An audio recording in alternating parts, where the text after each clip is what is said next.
Boa noite, igreja. Como o tio João Paulo falou aqui no começo aqui, para quem não me conhece, meu nome é Piero Tomé. Eu tenho 21 anos, faço 22 anos agora, de 23. Tem mais ou menos 8 anos que eu faço parte da Renovação Carismática. Uma época eu estive no grupo de geração do Confidência, toquei uma época no grupo de geração do Porto, fiquei uns anos aqui.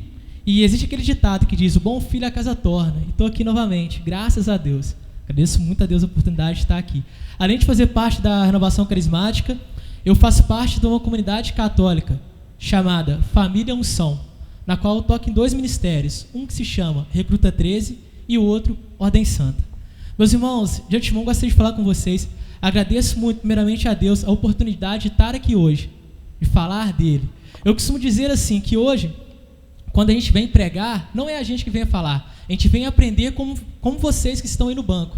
Deus que fala através de nós. E que eu possa, assim como vocês, estar aprendendo com tudo que eu vou falar aqui hoje. Amém? Amém, meus irmãos. Então, gente, para dar início à nossa pregação, de antemão vou falar com vocês. Aqui está um papelzinho, nada pequeno, onde eu estive preparando a pregação. Por quê? Como eu estava dizendo, quando a gente vai pregar, a gente tem que se preparar. A gente tem que o quê? Meditar na palavra. Fiquei muito feliz quando o tio João Paulo me falou a palavra na segunda-feira. Fiquei muito feliz mesmo. Lá em casa mesmo, comecei a meditar nela. E Deus foi suscitando muita coisa no meu coração. Eu falei, gente, eu tenho que anotar tudo, que eu não posso esquecer de nada. Para chegar lá quinta-feira e poder falar para meus irmãos, poder aprender com eles. Beleza? Então, gente, de antemão, creio que muitos aqui, de antemão para dar início nas pregações, falar isso. Creio que muitos aqui já viveram o quê? Um primeiro amor com Deus. Estou certo ou estou errado? Alguém dos irmãos já viveu um primeiro amor com Deus? Se alguns viveram, não sei se alguns outros não viveram, mas vou explicar um pouquinho do que é esse primeiro amor com Deus.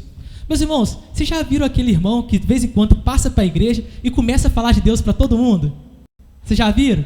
Aquele que, nossa senhora, parece que não te vê na rua, meu irmão, ó, você vai lá na igreja, você vai lá, ó, Deus tem uma bênção para você. Você vê muito irmão assim, não é? Eu tenho certeza, meus irmãos, muitas das vezes é uma pessoa que acabou de passar para a igreja. Estou certo ou estou errado? Não é? A pessoa parece que entrou na igreja ontem e está naquela eloquência, naquele amor intenso por Deus, está querendo falar de Deus a todo tempo, a todo momento. E o que é isso? É porque ela está vivendo o primeiro amor dela. Correto? Então, o que acontece? Vou tirar um pouquinho, então, do exemplo, então, do primeiro amor com Deus. Vou falar, então, do primeiro amor no relacionamento amoroso. O namorado, quando ele começa a namorar com a namorada, fala a verdade. Parece que ele trata ela melhor, as palavras são melhores, não é verdade?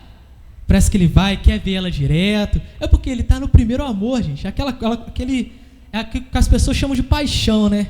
Que é aquele primeiro momento, onde ele quer conquistar a menina, tudo. Ele está naquela flor da paixão. Vou dar um exemplo muito interessante. Quer ver? Eu namoro com a Poliane que canta aqui no grupo de geração. Tem 3 anos e meio que a gente namora.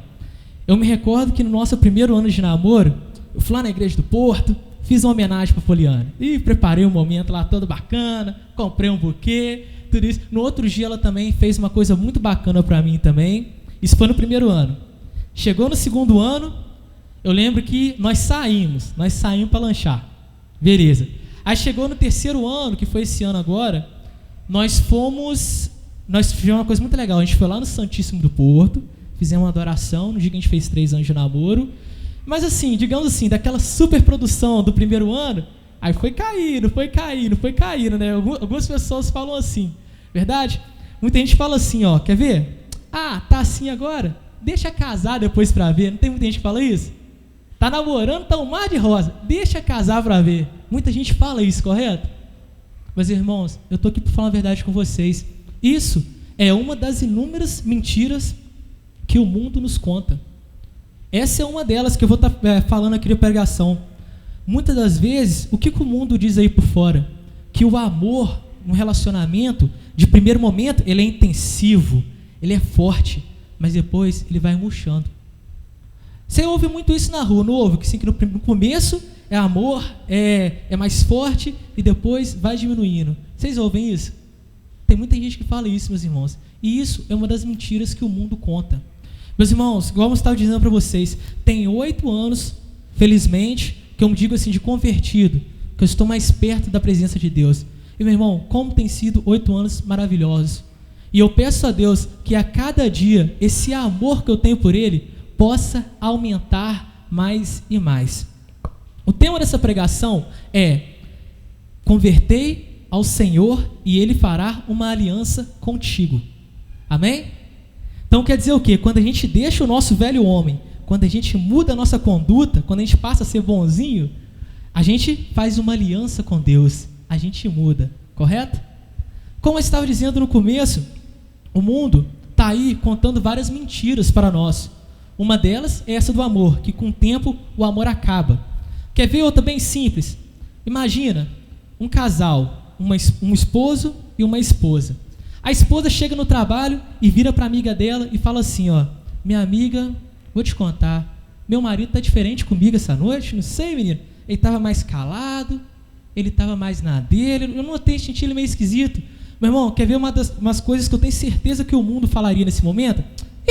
Ele está esquisito? Ó, aconteceu a mesma coisa com a minha amiga. Ele começou esquisito assim, foram descobrindo, ele estava traindo ela. É verdade ou não é mentira? O mundo das vezes não fala isso. Não pode notar uma atitude diferente do parceiro que o mundo já vem dizendo: ó, tá te traindo, ó, tá fazendo isso, ó, tá fazendo aquilo. É por quê? É porque o mundo quer que você rompa a sua aliança, rompa o seu compromisso. O que era para ser algo bom para o mundo, hoje está sendo invertido. O mundo hoje não quer saber de aliança. O mundo hoje não quer saber mais de compromisso.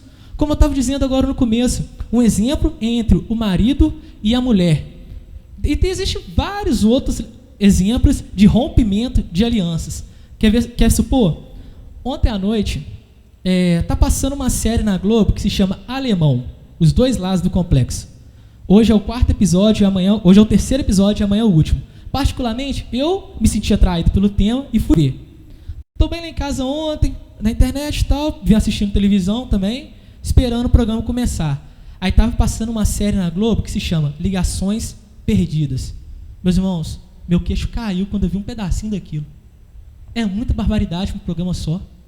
É sei lá quem que traiu sei lá quem, que teve um filho com a mulher aqui, aí vacilou com o outro aqui. Gente, olha o que as novelas têm jogado nas nossas casas hoje. Você pode ver, eu duvido para vocês, eu pergunto, eu questiono vocês, se vocês falam uma novela, a não ser sim, essas para criança, que não tenha traição, que não tenha alguém traindo alguém, que não tenha um triângulo amoroso, que não tenha vários valores invertidos. Quer ver um outro exemplo também, que estava muito em alta? O homossexualismo. O mundo hoje quer pregar para a gente que a aliança em que eu tenho com Deus, de ser o meu sexo, aliança, porque, meus irmãos, não adianta, eu não sei o que o mundo está dizendo, mas uma coisa eu te dou certeza: Deus, Ele condena isso. Eu amo, gente, fala a verdade, eu tenho amigos que são homossexuais, gosto demais deles, mas se eles me perguntarem se aquilo está certo, infelizmente eu vou ter que dizer: meu irmão, não é por mim não é eu que sou o juiz nessa, não é Deus. E se Deus fala que está errado, está errado. Então não rompa essa aliança, continua realmente, tipo assim, tendo zelo com o seu sexo, continua, não altera não, continua aí, beleza? E como eu estava dizendo, gente, o mundo hoje são inúmeras coisas que o mundo diz para quê? Para nós rompermos essa aliança. Beleza, até aqui eu falei do mundo, correto? Eu falei que o mundo corrompe, eu falei que o mundo quer que você muda. E Deus? Onde está Deus nessa história? O que Deus tem a dizer a respeito de aliança? Para isso, eu convido vocês a pegar a palavra, quem trouxe a Bíblia, pegar a sua Bíblia, abrir em Isaías 55. O livro de Isaías, ele se encontra mais ou menos no meio da Bíblia.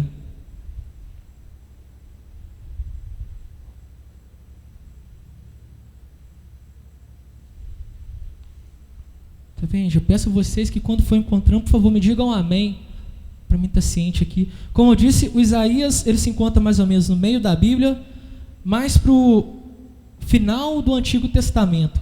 Fica antes de Jeremias.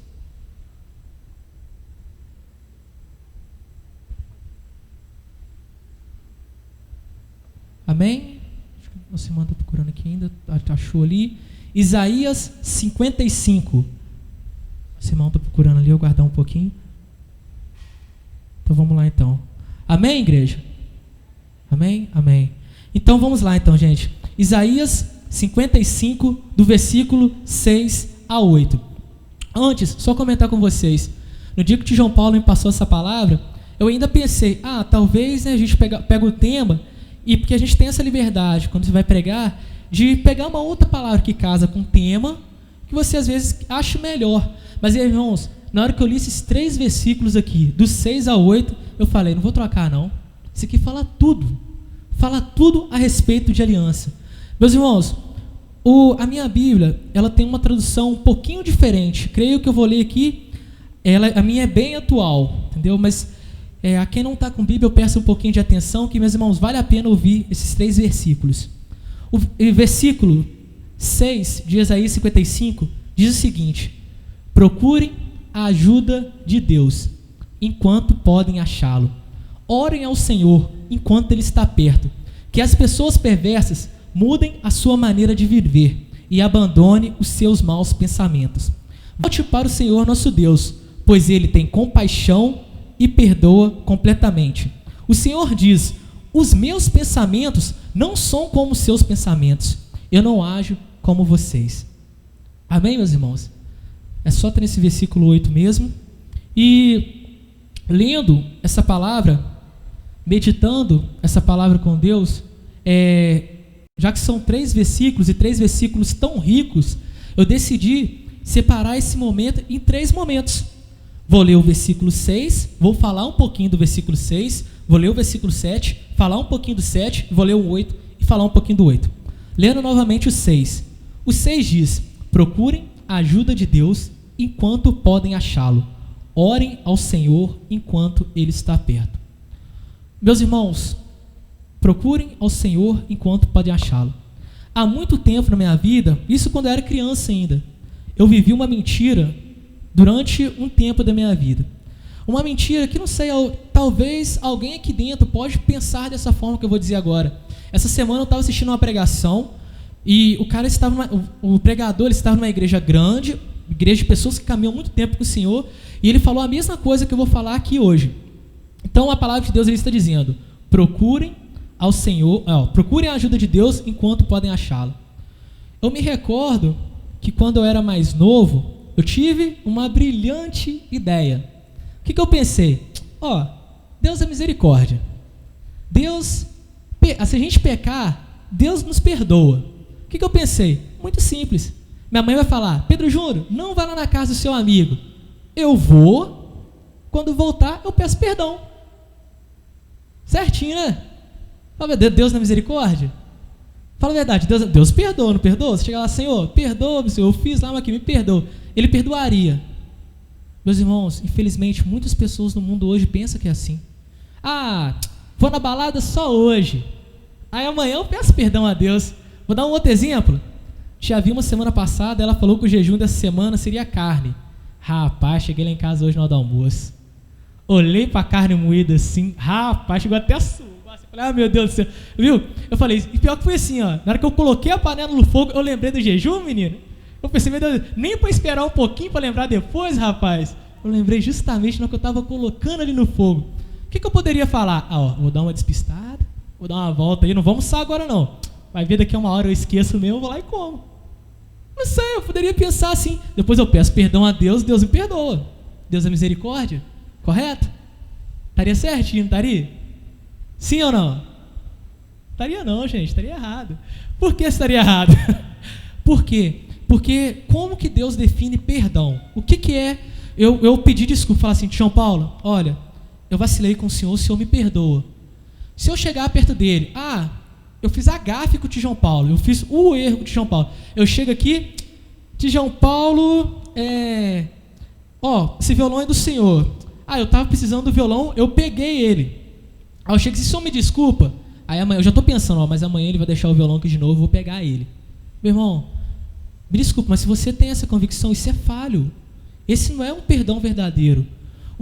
A desculpa verdadeira, quando a gente pede perdão a Deus, tem que ser realmente arrependendo dos nossos pecados. Falho, todos nós somos. Eu tenho uma espinha na carne, creio que você tem, todos nós temos. Mas nós temos que o quê? Pedir perdão a Deus com a certeza de que vou querer pelo menos não errar mais. Senhor, eu vou fazer o meu máximo. Não, Senhor, perdão hoje, mas amanhã é outro dia. Não, tem que ser perdão verdadeiro. Tem que ser perdão de verdade. Outra mentira também que o mundo conta é o quê? Voltando, frisando no 6. Olha, em poucas palavras, olha quantas coisas que a gente pode extrair disso. Procurem a ajuda de Deus enquanto podem achá-lo. Jovens, quantas vezes já ouvi gente de 18 anos, de 15 anos falar: hoje eu vou pra balada, hoje eu vou ficar com todo mundo, hoje eu vou usar o que eu quiser, depois quando eu tiver mais velho eu paro. Ah, vou pra igreja agora não, rapaz. Eu tô com 21 anos, né? Tô com 21 anos, vou aproveitar essa idade, depois eu vou pra igreja. Quantas e quantas vezes eu ouvi pessoas falarem assim? Falarem que não, eu vou fazer tudo, aproveitar porque eu tô novo, porque quando eu tô velho eu não vou poder. Meus irmãos, voltando à palavra de Deus, procurem a ajuda de Deus enquanto podem achá-lo. Não deixe para buscar a Deus na última hora. Vou dar um exemplo muito interessante. Ano passado, 2015, meu pai faleceu. Meu pai faleceu no dia 21 de julho de 2015. Isso mesmo, certeza absoluta. O que acontece? Meu pai faleceu com 50 anos. Meu pai tinha 49 anos, meu pai jogava bola. Meu pai, ele era um cara atlético, andava de bicicleta, ia pro baile com a minha mãe. E meu pai estava com 49, com pique de 20. Meu pai era fera. Meu pai era um cara enérgico. Não sei, alguém que deve conhecer meu pai, sei que nossa irmã que conhece. Meu pai, todo ano, dia 29 de junho, tinha uma festa lá no Confidência, que muitos nossos amigos baixavam a gente mulher inteira naquela festa. Era dia de São Pedro. Meu pai, como eu, também me chamava Pedro, eu chamo Pedro Júnior, meu pai Pedro. Meu pai, às vésperas do aniversário dele de 50 anos, ele falou: esse ano aos 50 anos, vou fazer um festão, vou fazer a minha última festa. E como é que Deus já estava trabalhando com ele? Meu pai já estava pensando em diminuir a bebida, meu pai já estava começando a ficar mais em casa. Graças a Deus, que Deus, eu consegui ver no meu pai atitudes de querer mudar de vida antes do meu pai falecer. E o que acontece? Meu pai, nas vésperas de fazer 50 anos, faltando mais ou menos dia 11, 2 semanas para meu pai fazer 50 anos, fazendo cálculos, fazendo isso, fazendo aquilo. Meu pai, que não era... Meu pai tomava cerveja, nunca vi o meu pai embriagado, nunca vi meu pai caído no chão de tanto beber, nunca mesmo. Graças a Deus, nunca mesmo. Meu pai era o cara, meu pai, sem palavras para descrever meu pai. Meu pai, um certo dia, numa quinta-feira à noite, eu estava lá em casa dando aula, meu pai marcou mais ou menos chegar em casa às 7 horas da noite, e ele ia na festa, uma despedida solteira do amigo dele. Ia chegar às 6 horas, deu 6h30, deu 7 horas, deu 7h30, nada do meu pai chegar, e nós ligava pro meu pai, o número só chamava, ninguém atendia, e nós assustamos. Ué, gente, meu pai não chegou até agora, né? Meu tio, na época, estava morando com a gente, ele saiu para ir atrás do meu pai. Meu pai foi encontrado num barzinho, lá perto do Bradesco, em frente ao Bradesco. Meu pai era o cara que não fazia ele não tossia. Meu pai não dava febre. Meu pai teve um AVC hemorrágico. Tipo assim, a pressão do ser humano não pode chegar a 30. Do meu pai chegou a 28 quando ele teve AVC.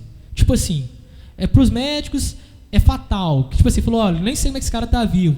Chegaram a falar, o médico, eu lembro que o Dr. Felipe, que foi o neurocirurgião do meu pai não necessitou de cirurgia. Mas ele falou que nunca ele tinha pegado um caso igual ao do meu pai. Meu pai teve um AVC hemorrágico, deu um coágulo no cérebro. O cara que não tossia, o cara que não dava febre, deu um AVC. E o que a gente tira disso? Meu pai não esperava ter esse AVC de maneira alguma. Ele não esperava. Ele não sabia que isso ia acontecer. E ele acabou sofrendo essa fatalidade. Meu pai ficou 40 dias internado. Felizmente, meu pai já era um cara bom, meu pai era um cara bacana, graças a Deus. Lá dentro, meu pai teve uma oportunidade de já chegar mais a Deus. Eu me recordo que meu pai tinha contado uma historinha para mim quando eu era criança. Chegou lá dentro do hospital, eu tive a oportunidade de pegar a Bíblia e contar uma parábola para ele. E antes disso, eu já tinha chorado, de tanta emoção que eu sentia ao contar para ele. E eu lembro que no meio da parábola, meu pai, ele dormiu. Aí eu fiquei quietinho assim, aí meu pai começou a acordar. Aí eu falei assim: pai, não, continua dormindo. Ele falou assim: não, meu filho, continua que tá bom. Meu pai estava gostando de ouvir a história. E aquilo aconteceu, e depois meu pai ficou internado, 40 dias, meu pai veio a falecer. Por outro lado, igual que eu estou falando, e também vários indícios me fazem crer que meu pai, felizmente, teve a salvação dele, devido a N fatores que aconteceram nesse meio tempo, que um dia eu quero ter a oportunidade de contar para vocês. Meu pai, eu tenho, assim, certeza em Deus, porque quando eu penso nisso, o Espírito Santo vem, e isso é o que me consola. Amém? Pegando por um lado, então meu pai, que não esperava por isso, teve um AVC. Agora, por outro lado, felizmente, tenho 8 anos que eu estou na renovação carismática, já tive um momento de altas e baixas, que eu falo assim, as crises que todos nós seres humanos temos, de às vezes se afastar de Deus. Mas felizmente, na época em que meu pai teve um AVC, eu estava em comunhão com Deus. Olha para você ver, eu não esperava o meu pai ter um AVC. Esteja atento todo momento, seja vigilante. Se alguém viesse há 2 anos atrás e falasse, olha, Pedro, seu pai vai morrer em 2015 e você vai agir assim, assim e assado. Eu falava, não. Eu agir assim? Eu falo, eu não tenho suporte para agir assim. Eu não tenho suporte. Meus irmãos, Deus, eu acho que Ele pegou minha família no colo e transformou a morte do meu pai em algo mais confortável, que eu não tenho nem palavras para te dizer, tão confortável que foi. A gente ficou triste. Sim, todos nós ficamos com um ente querido falecendo. Mas em nenhum momento eu fiquei abatido, em nenhum momento eu fiquei desiludido. No dia em que meu pai faleceu, ele teve uma parada cardíaca e foi reanimado. Chegou a mensagem assim para mim, Pedro Júnior, seu pai tem uma parada cardíaca, foi reanimado. Eu falei, estou confiante em Deus.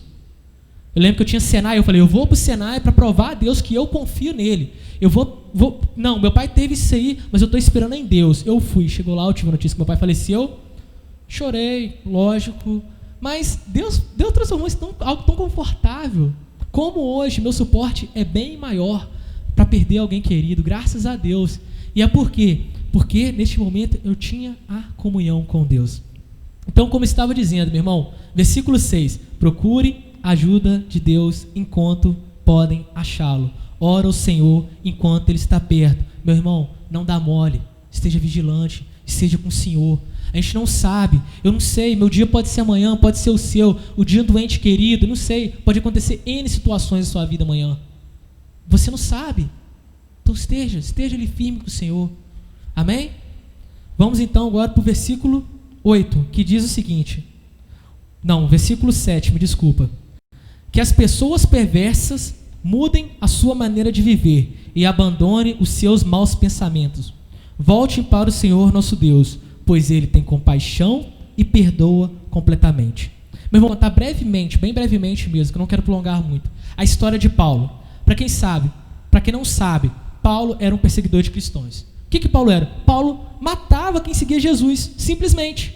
Paulo matava, chegava, matava. Creio que ninguém que fez isso, algo tão assim. Ainda mais esse número de pessoas que ele matava. Ele matou muitas pessoas. E o que Deus fez com Paulo? Através de uma experiência que Paulo teve com Deus, Deus transformou Paulo em um dos maiores homens do Novo Testamento. Particularmente, a passagem bíblica em que eu mais gosto foi Paulo que escreveu.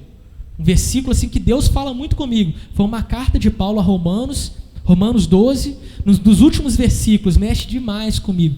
Então olha para você ver, gente, Deus pegou um homem que era totalmente errado, um homem que matava os outros, e transformou ele simplesmente nos maiores homens da Bíblia. Você tem lógica do que é isso?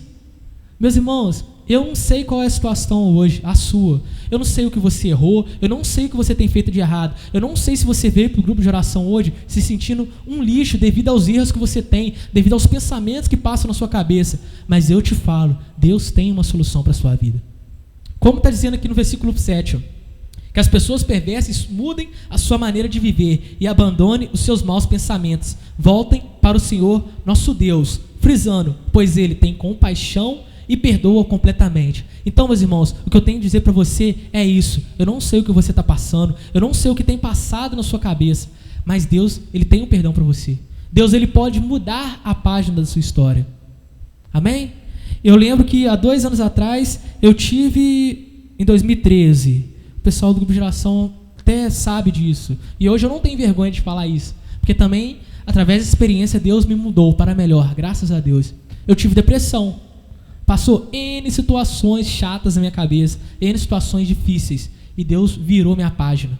Eu acho que se eu voltasse lá atrás e falasse, Pedro, ó, você que está passando por isso agora, ó, Deus vai fazer isso que você, eu não acreditaria do que Deus fez na minha vida. E eu garanto que como Ele fez na minha vida, como Ele também pode ter feito na vida de vários outros aqui, Ele pode fazer na vida de todos nós.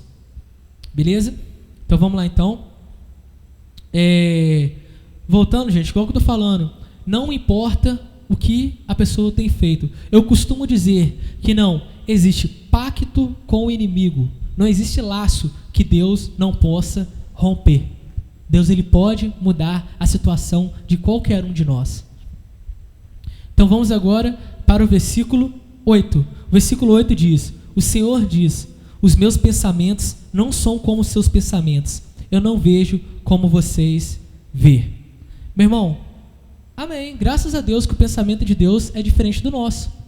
Porque, como eu estava dizendo no começo, quando a gente vive o nosso primeiro amor com Deus, quando a gente vive a nossa experiência com Deus, a gente muda. O que a gente julgava certo no começo, pode hoje ser errado. E o que a gente julgava errado no começo, hoje pode se tornar certo. Deus nos muda completamente. Deus faz morrer o velho homem e faz nascer o novo homem. Show. Como eu estava dizendo, o tema da nossa pregação é renunciai a si mesmo e Deus fará uma aliança contigo. Meus irmãos, vocês confirmam comigo que o status de uma pessoa solteira é diferente de uma pessoa casada? Não é uma pessoa solteira, e uma pessoa casada é uma pessoa casada, correto? A pessoa casada, a partir do momento que ela casa, a partir do momento que ela coloca a aliança no dedo, a partir do momento que ela diz o sim no altar, ela tem um compromisso com aquela outra pessoa. A palavra de Deus nos ensina que o noivo é Jesus e a noiva é a igreja. Somos nós.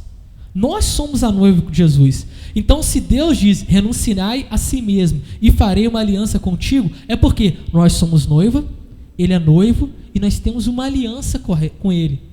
Podemos analisar assim, não podemos? Que essa aliança com Ele é como se fosse uma aliança de um marido com uma esposa. Amém? Então, meus irmãos, como eu estava dizendo, vamos fazer jus a essa aliança. Eu sei que se você veio aqui hoje, não é à toa. Se você veio aqui hoje, é uma oportunidade que Deus está te dando de estar ouvindo mais a palavra dEle.